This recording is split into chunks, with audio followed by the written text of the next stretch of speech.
क्या आपने कभी एलिज़ाबेथ चिन नामी लड़की के बारे में सुना है? यकीनन नहीं सुना होगा, तो आज हम आपको बताएंगे। वो एक नौउम्र लड़की थी जब इसके वालिद का इंतकाल हो गया और इसे दूसरे शहर मुंतकिल होना पड़ा। 1899 के मौसम सरमा में एक दिन वो अखबार पढ़ रही थी और इसने एक अहम खाना मज़मून देखा जो ख़वातीन के ख़िलाफ़ था, जिसका अनवान था ख़वातीन हमारे लिए क्या फ़ायदेमंद हैं। ये मज़मून ख़वातीन पर शदीद तनकीद कर रहा था और कह रहा था कि वो सिर्फ़ खाना पकाने और सफाई के काबिल हैं। एलिज़ाबेथ ने सिर्फ़ 16 साल की उम्र में अखबार को एक मज़बूत और जुर्अतमंदाना जवाब लिखा। इसका पैगाम इतना पसंद आया कि एडिटर चीफ़ ने इसे तलाश करना शुरू कर दिया ताकि वो इसे मुस्तकिल लिखवाते रहें। इसका पहला बहुत जुर्अतमंदाना मज़मून तलाक़ का ख़वातीन की ज़िंदगी पर असर के अनवान से शाया हुआ, लेकिन मर्दों के एतराज़ात के सबब इसे फ़ैशन के सेक्शन में मुंतकिल करने की कोशिश की गई, जिसे इसने मुकम्मल तौर पर मुस्तरद कर दिया। इसने नौकरी छोड़ दी और सिर्फ 20 साल की उम्र में मेक्सिको का सफ़र किया।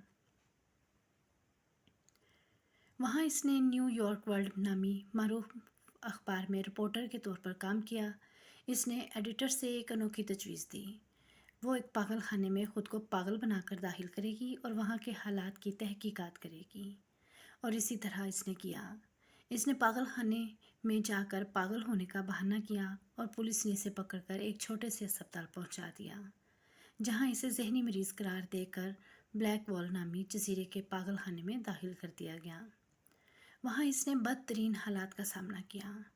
एलिज़ाबेथ ने देखा कि वहाँ मौजूद ज़्यादातर लोग बिल्कुल सेहतमंद थे, लेकिन वो ज़ालिमाना सलूक के सबब वाकई पागल बन गए थे। नर्सें इन्हें लोहे की जंजीरों से बांध देती थीं, सर्दियों में ठंडे पानी से नहलाती थीं और बग़ैर कंबल के सोने पर मजबूर करती थीं। डॉक्टरों और नर्सों की तरफ से बदतरीन सलूक और गाली गलौज का सामना भी इन्हें करना पड़ता था। 10 दिन बाद इसने एतराफ़ किया कि वो बिल्कुल ठीक है और यह सब कुछ एक अदाकारी थी। हालांकि इन्हें यकीन नहीं आया, लेकिन अखबार की मुदाखलत से वो छूट गई।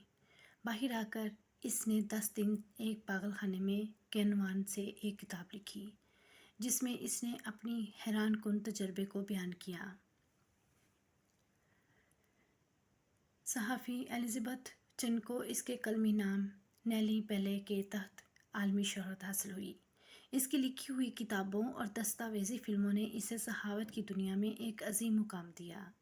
इसकी ये बात हमेशा याद रखी जाएगी, आपको दर्द को ख़ुद महसूस करना चाहिए ताकि आप इसके बारे में लिख सकें। नोट: इसकी इस तजर्बे ने अमरीकी मुआशरे को हिला कर रख दिया और नतीजन अस्पताल को बंद कर दिया गया और वहाँ के तमाम मुलाजिमीन को इनके गैर इंसानी जुराइम के लिए सज़ा दी गई।